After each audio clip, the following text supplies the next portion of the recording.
Greetings, family. Welcome to Man with Apostle Ange Bula.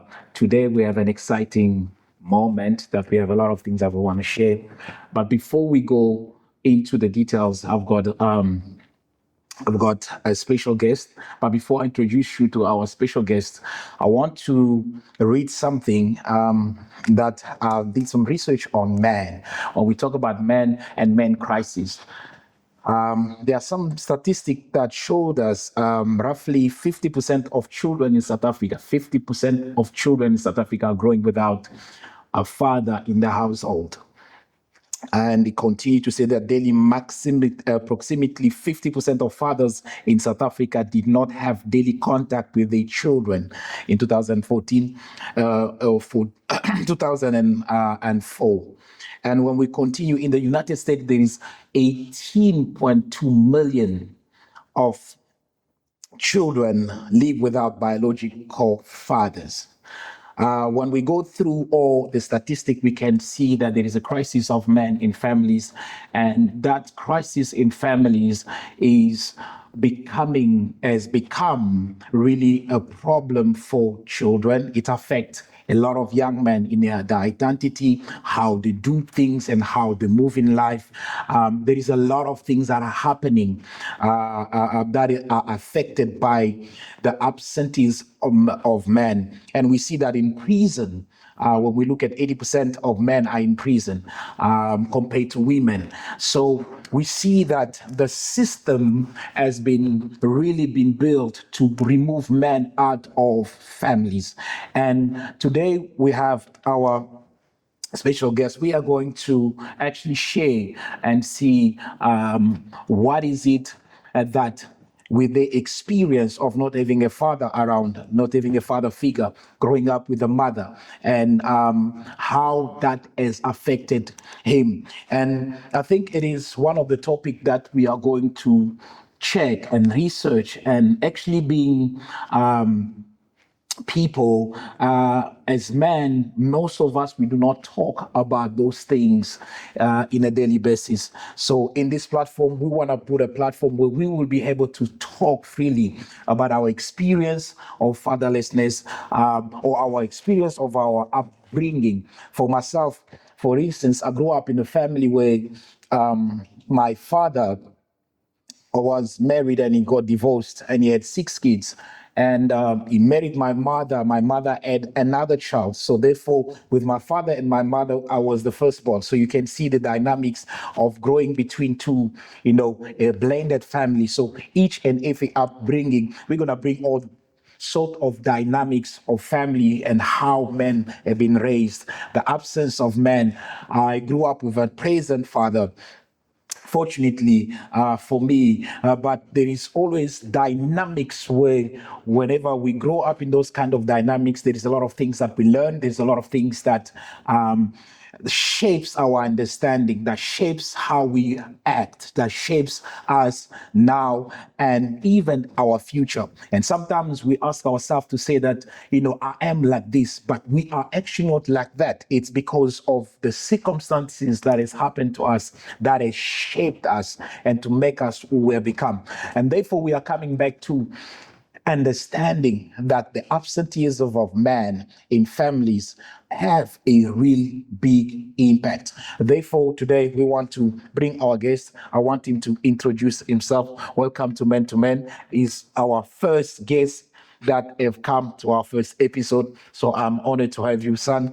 And I want you to give you the chance to introduce yourself. Thank you so much, Apostle. Greetings, viewers. My name is Lesego Tshabalala. I am an IT student. I am a creative by heart, and I also believe I'm a creative by calling. And as Apostle said, I'm one of his sons. I believe that I'm one of his coolest sons. So I'm really expectant. I can't wait to see what unfolds in the episode. So yeah. This is really great. As he said, that is the coolest. As he said himself, we really happy to have you. I think it was not a long when I called him, he's like, okay, I'm ready to share. And I think it's not easy. I thank you for the courage to take, because a lot of men are not ready to share the experience. We turn up to be in a place where it's my truth and my experience, and I don't want to share my experience with anybody else. But I thank God that you were obedient and you were ready to share your experience. I remember when we were in the office, when we talk about it, and I was like, yeah, I think we need to talk about it and share your experience. What is your experience growing up without a father? How that affect you in your early age as you were growing up? So I would say that, I think a backstory would kind of like clear things up. Definitely. So I grew up, being raised by my mother. My father left at a very, I would say, a young age, like maybe around 6 or so. Oh, yeah. That's probably like the last time I like saw him like, interact with my mother or being around the household or so. So the experience is very, I would say it's very hard, because as a man or as a boy, what you hope to see is your father coming back home. What you hope to see is your father like being present. And when the dad is not there, there's a lot that you miss out on. There's a lot that you don't receive, and there's a lot that affects you like internally. So growing up, I would say there was a point where I couldn't like relate to everybody else that I saw around me. Well, a few of my friends didn't have fathers, but then, when you go to school, so-and-so's father is picking them up. Wow. And stuff like that. So I would say it did have quite an effect on me growing up, to say. I think it's a really sensitive topic, because I remember when I used to drop my daughter to school, Divan, when he was still young. She would tell us, even not even only she was young, even when she was in high school, it became sometimes uncomfortable for her to speak about her father, because around her there is a lot of other girls that don't have the same experience. Yeah. And therefore, it became very awkward for her sometimes to be like, my dad did this. My dad is going to come pick me up.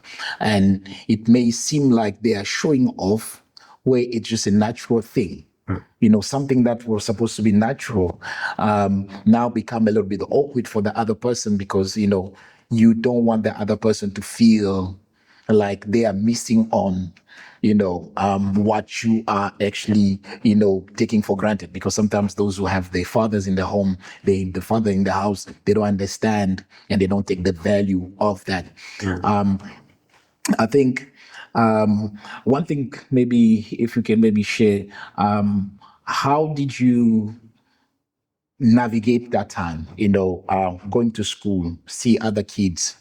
How did it affect you emotionally, in terms of how you carried yourself? Because what I see in our society is that many men, when we get to that space where I do not relate with people, either we retrieve or we become rebellious. So we want to do things to attract the attention of people, so that whenever I'm out there, then I start doing things to get attention, because I don't have the attention that I need. And how did you navigate that season, from 7 years old? Let's say that, you, as long as you can remember, because the 2nd-year-old, you don't even have the images that are so really clear. How did you navigate that time as a young man, as a young boy, just trying to figure out who you are? Because the truth is that for every man, the simple truth is that the presence of a man, he might not be the provider, he might not be the greatest, but the fact that they are present, it shapes you in certain things. Because as you are growing, you want to reflect, you want to relate, and you want a sense of guidance and identity that allows you to look here. Like for me, when I look at my dad, I'm like, I'm looking like my dad. And there are certain traits that when I look at, I'm quiet, my dad was quiet. Then I understand where I come from. then I don't have to think twice. Sometimes, when you navigate through that season, how did you get the balance? What are the mistakes that you did? What are the, how did you do that? I think my initial response to it was to kind of isolate myself, I became very much a homebody, because I'm like, okay,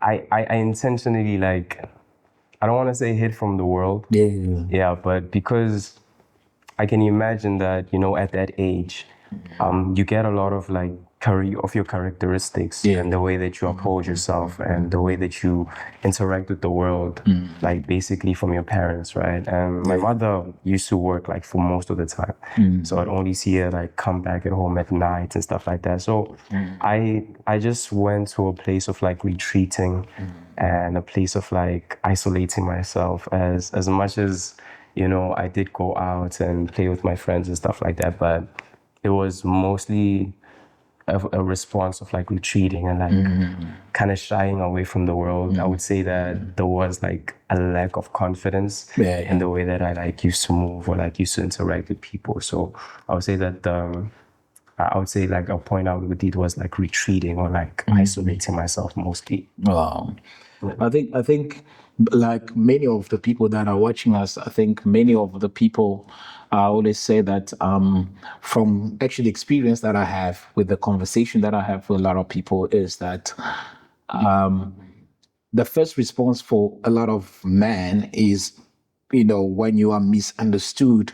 Anytime we are misunderstood, we retrieve. Like we always get to the place where we get ourselves in the man's cave, in a place where we are comfortable, because I don't want people to feel, there are certain things that, because I think it takes us to a place of losing the confidence, because the confidence is found in affirmation.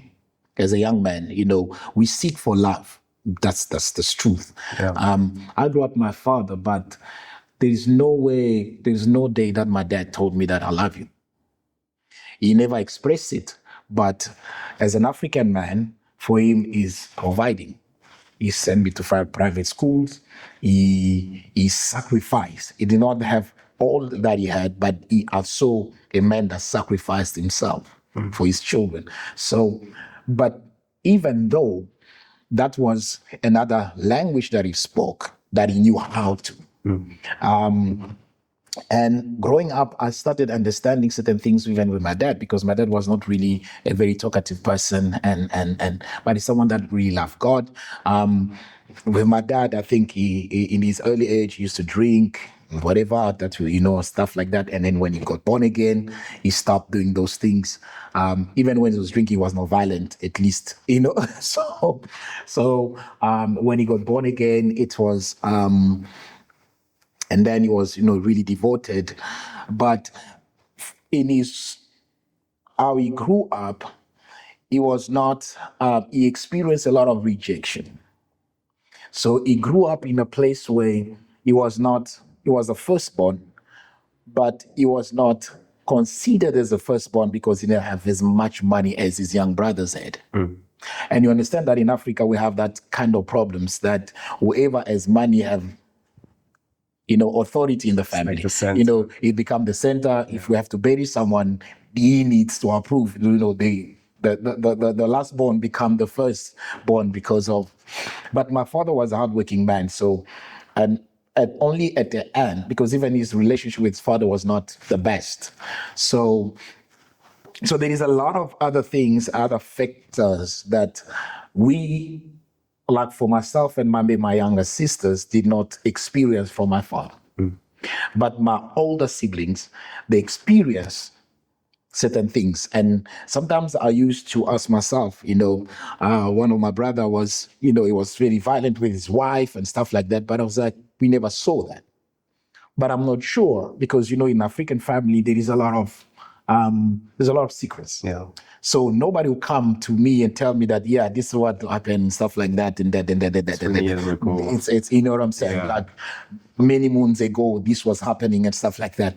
But I think what they experienced as my elder siblings, my father, sons and daughters and stuff, what they experienced with also the divorce and all other things, they had another side of my father that they experienced that I didn't have to experience. So I got to a space where my dad was born again. That's where I was born. So I was at least being brought up, pray in the morning and things like that. That was there. But that was not the experience of my brothers. And therefore, we begin to see that synergy, around and stuff like that. So the word love in African, in our African tradition is not something that we take lightly.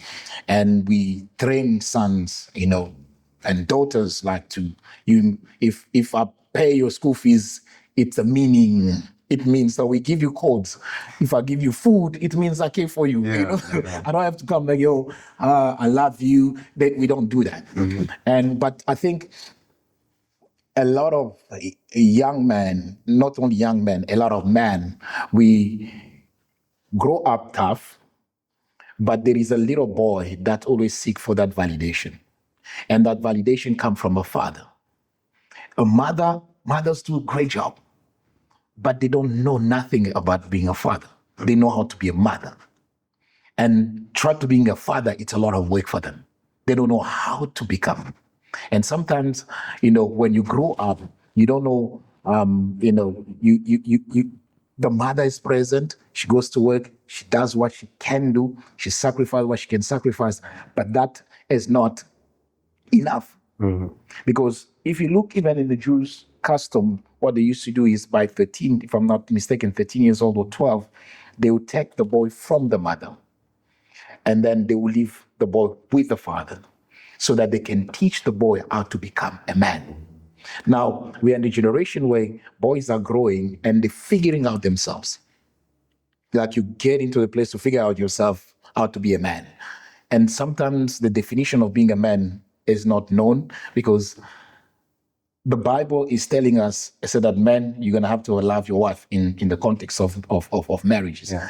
But I don't know what love means because I never experienced love. I can only give what I know how to. So many young men get to the place where growing up, there is that emptiness that can only be filled by a father. That even if the mother work overtime to give you the clothes that you need, to give you the education that you need, she's only going to do in the mother's capacity. Yeah. It's a nurturing company. And the father toughness, the father discipline, the father affirmation is so important. So for some of us that grew up with fathers, we did not get the affirmation.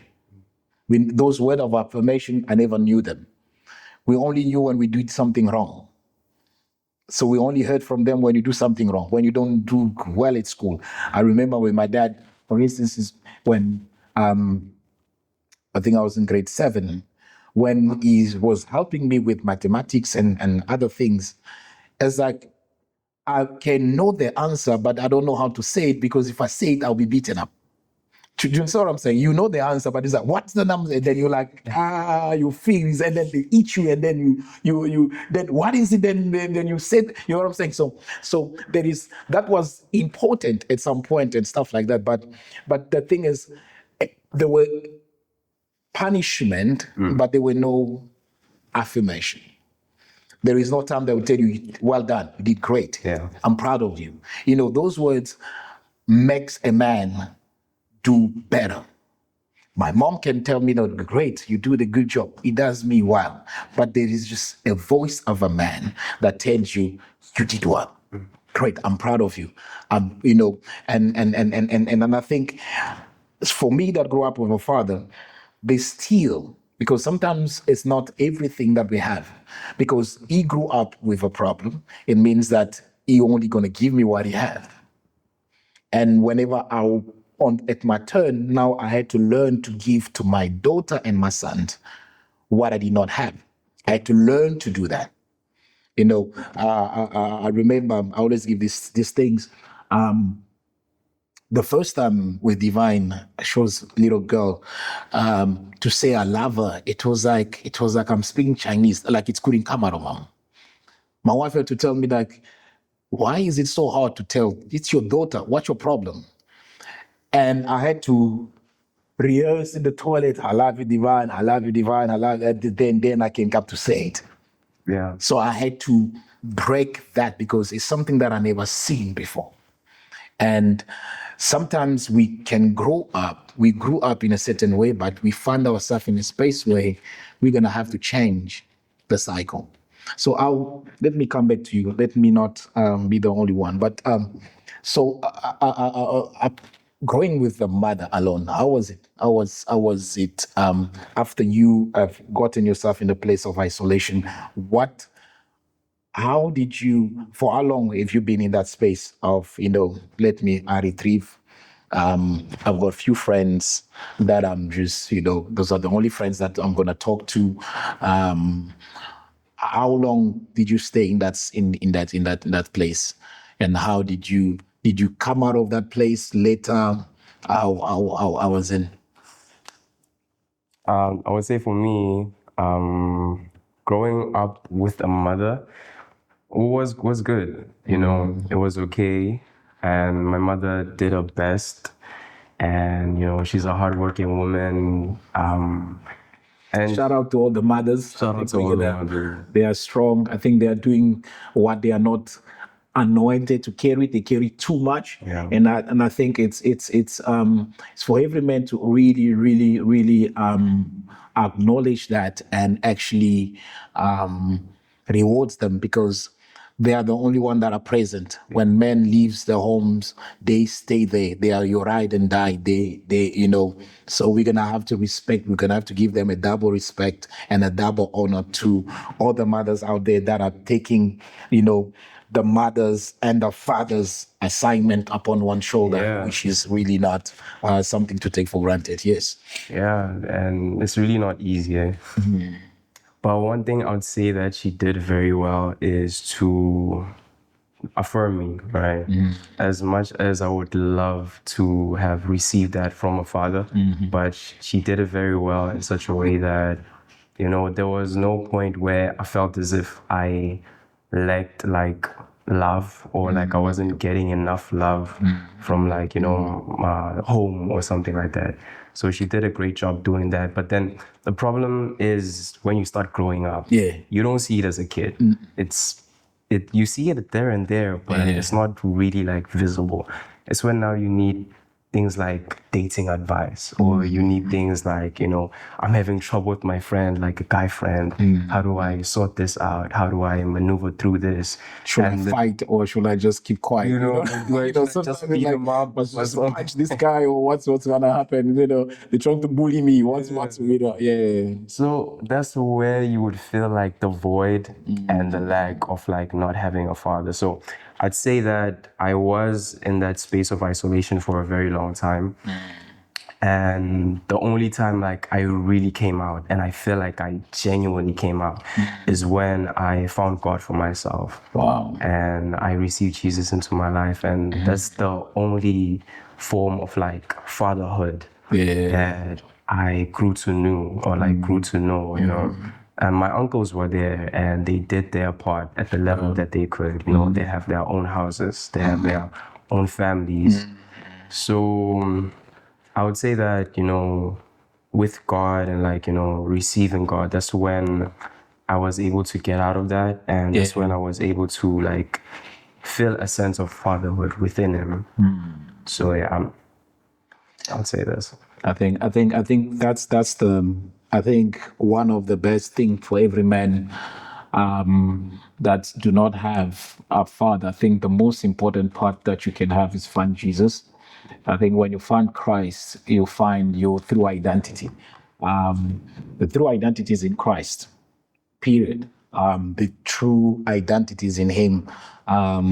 We turn out to look for those identity in different things, especially when people are lost. You try to find that void out of, some people go in drugs, it's pornography, it's, early sex.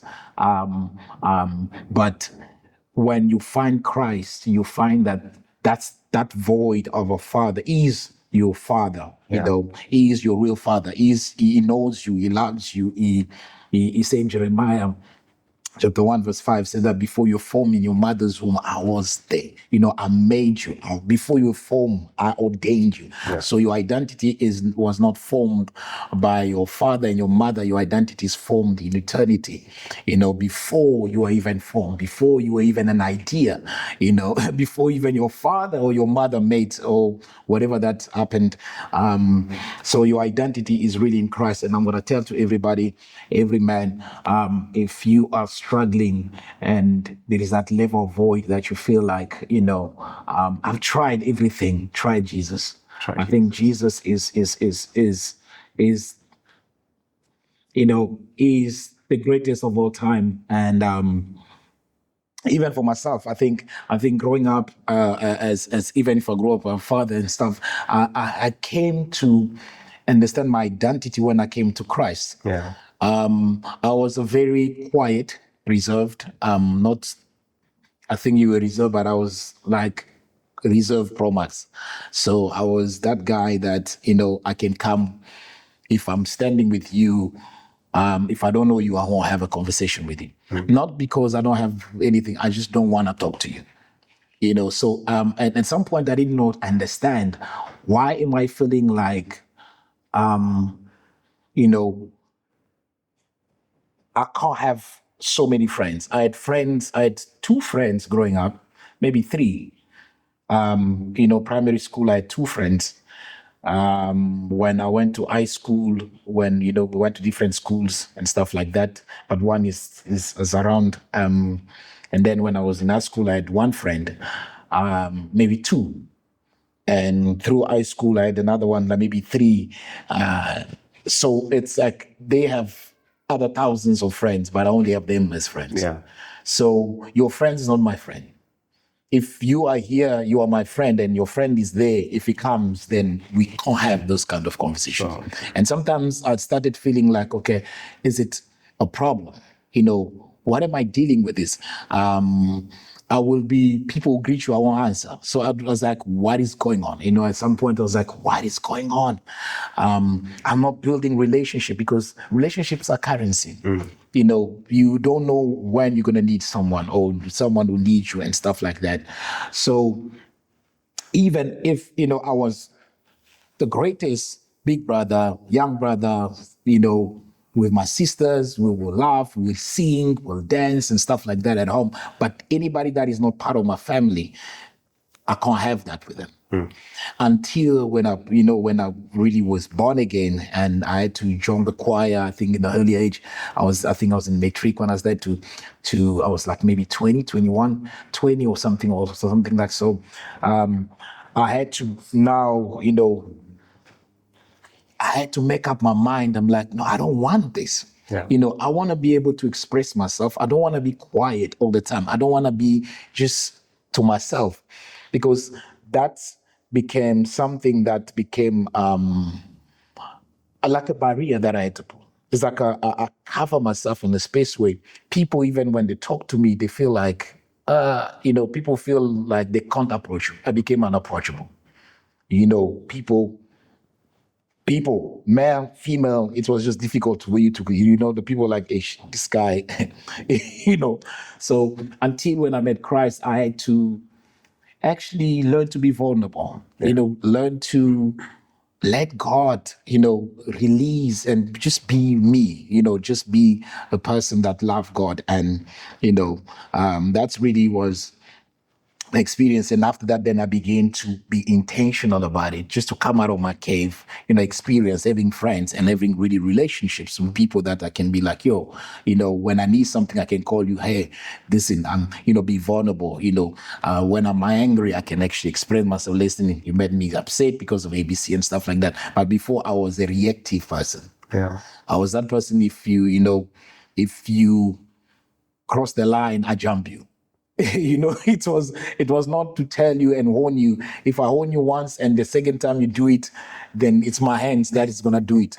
You know what I mean? So a lot of us as men, when we grow up in certain places, because of the emptiness, sometimes we turn out to violence, especially when you quiet, you get to the place where, especially when you retrieve, if someone push the boundaries, the only way, because you actually learn how not to express your feelings, but to react to your feelings. Yeah. So you get to the place where you become violent. That's where some people, they just react to certain things and stuff like that.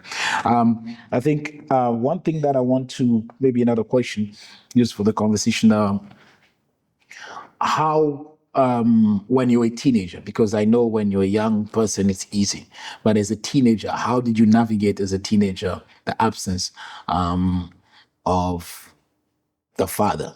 Because you might have uncles. I think male figures, I think that's one of the things that I wanted to say for male figures. When you're a male figure in your family, and there is no man in the family, be that man. Yeah. Be that male figure, special to female, to sisters, to young brothers. Be that male figure, be that father figure to them. I think it's a role that I want all the men that is listening to me, be that father, play the father. The father may not be in the house, but be that father. Be that male figure, be that safe place, be that person that really come, and cover that space how you know how to. But moving on, as a teenager, how did you navigate your teenage, your teens? Because as a teenager, you start now, you start having feelings when you start seeing girls, and you're like, okay, what am I, as special if you are not in Christ, if you are not, if you don't have a youth movement, if you are not educated enough, because we get educated by default by society. Because if we don't have male figure to tell you, listen, you're still young, focus on your studies and live, these are just feelings. These are flings. This is just, navigate it this way. And even if you go through it, it's gonna, as a teenager, you want to get a flower, it's Valentine, everybody's doing this and that, and there's peer pressure also that is there. As a teenager, there's a lot of peer pressure. You want to look good, especially when there is, special event in school, you want to also come with your, your new branded shoes. Yeah. There's a lot of pressure that comes like that, because some other kids, they can come whenever it's, CV's day, they go kill it, it's like the day that they want to show off, like, and so on and so forth. So, but how did you navigate that space? I think, that teenage space. I would say that when you don't have a model in the house, then the next best thing as a teenager is like popular culture, right? And I fell so deep into that. Like I used to listen to a lot of hip hop, still do, but then it's gospel hip hop, like kingdom hip hop. But back then it shaped the way that I viewed life so much, the way that I viewed circumstances, the way that I viewed people even. If you listen to like hip hop, people like Kanye or people like South African Abo Aries and stuff, it's like that girl, objectifying girls, and gets to a place where like you get into like, drugs.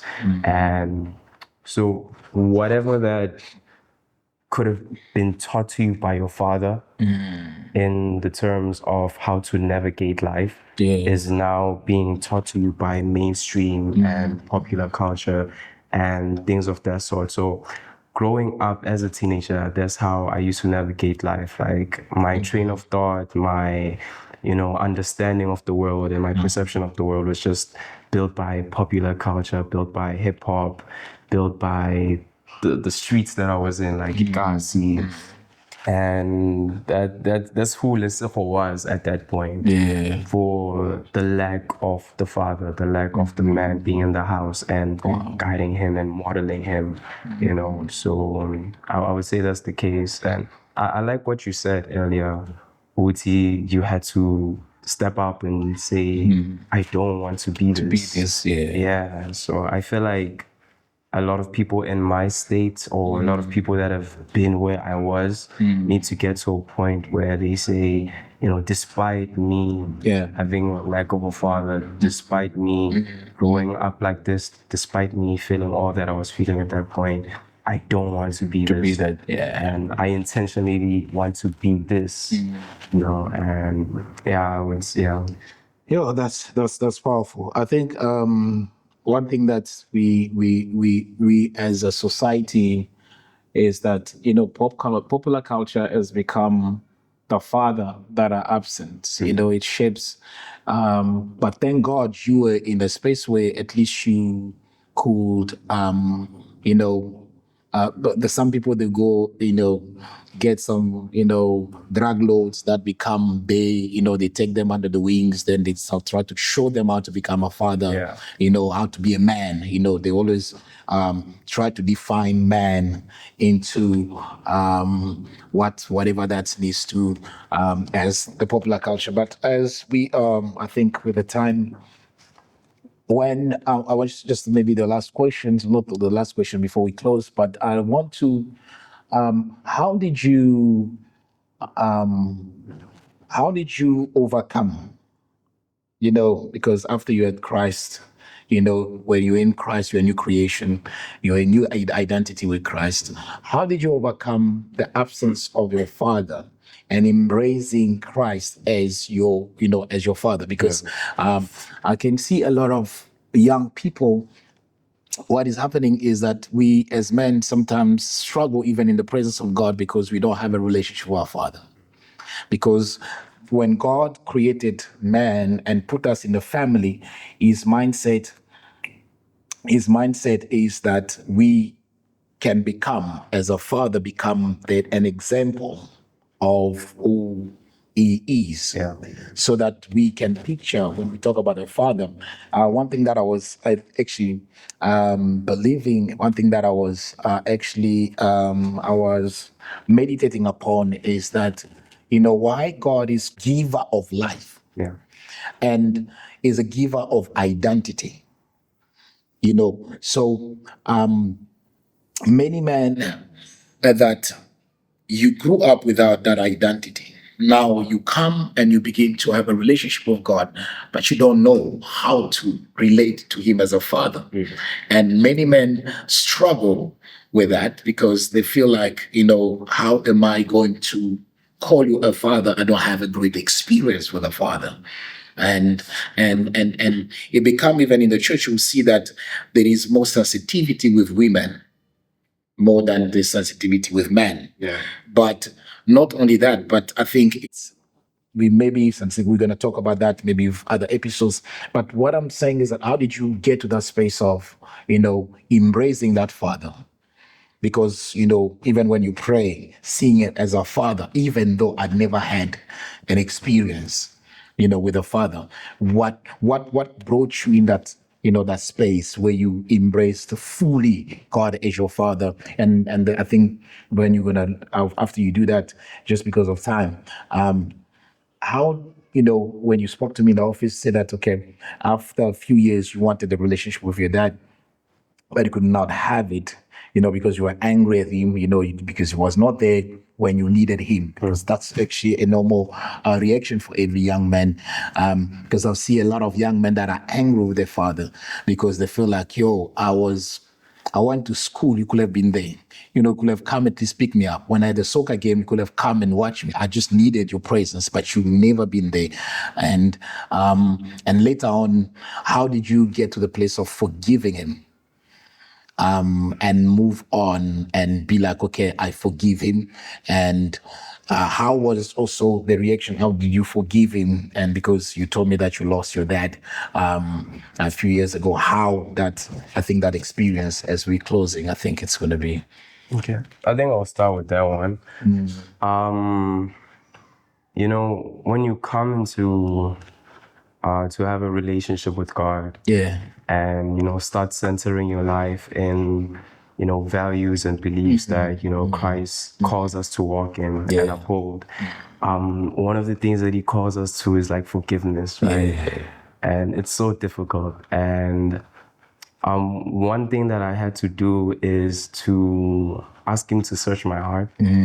I did not know how deep the wounds were. Wow. And I did not know how much hate and, how much anger I was holding towards my dad. Resentment, yeah. And resentment. So I had to really ask Christ to like search my heart and show me how much is it that I'm holding and how much is it that I'm bearing. I remember you talk a lot on how forgiveness, like unforgiveness Yes. kind of acts like a poison, and it's only poison to you and not the other person. Yeah. Right. So I first had to ask God to like search my heart and show me what am I holding and what am I bearing. And then the other thing is that after he did show me that you have unforgiveness, you have this hatred towards your father, and you have all this, negativity that you're holding because of him, I then had to submit it to him. Yeah. Right. I had to present it to him and ask him to be the one that deals with it. Because if I would have tried by myself and if I would have, like my own efforts to do that, I don't think I would have been able to. Yeah. And the other question was, how do I approach God as a father now? At first there was desperation. I was desperate. It was so much easier when I was desperate because I just wanted a father. Yeah. And God was there and it was desperate. But it comes a point where now you need to intentionally, look at him and see him as a father. And I think one thing that really helped me is to be in my word, to read my word. I think there's so much that God says in the Bible that helps you to reflect to him as a father. There's so much direction, there's so much wisdom, and there's so much affirmation. Yeah. That once you do like read and once you do understand what he's like communicating into, it's so much easy to see God as a father. Wow. This is really powerful. Thank you so much for this answer. I think as we're wrapping up, one thing I'm going to say to everybody that is already watching us is it's not supposed to be easy. I think it's a decision that we're going to have to make to live our lives not depending on what happened to us in the past. People that hurt us, people that left us, they only did what they knew how to. They were hurt, they were wounded, and most of the time we don't know the story behind what pushed them to do what they did. And our responsibility as men is to deal with our future. And one thing I'm going to say is that your future is better than your past, and your future is better with Christ. When you find Christ, you find your identity. You know that you are, he has made you out of his own image. He fashioned you and he has a better future for you. And to all the men, make up your mind to say that I'm not going to hold that man. I'm not going to hold that person that hurt me in the past, but I'm going to make sure that I do this for me. As Lesego said, he had to make up his mind to do it for himself. Yeah. Because when there is hurt and there is resentment, there is things that happen, it's not easy. It works. It takes work to do that. It takes work to go through the pain. It takes a real man is the one that makes up the decision and stand by it.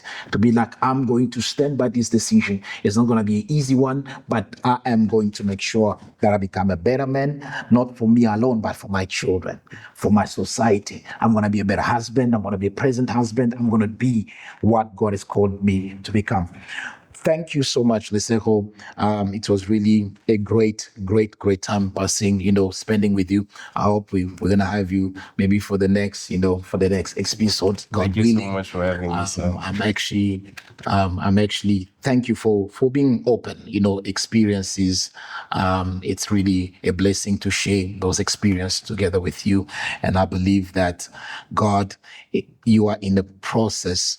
The healing process it's an ever learning process. Yeah. To all the men, if you don't have a father, borrow one. Get one. a spiritual father, the father of your friend, borrow one. Let them be, let them speak that life. Let them become that physical man that they can actually keep you accountable and help you become the best version of yourself. May God bless you. This is Man to Man, and we thank God for all of you. May God bless you. Look up to us, subscribe to our channel, and follow us on all the platforms, social platform. We are so excited. We are opening up this platform for all of you, for all the men that are ready. If you have a story, lift me up. Let us come and talk and speak and express ourselves so that we can become an help for another brother. God bless you.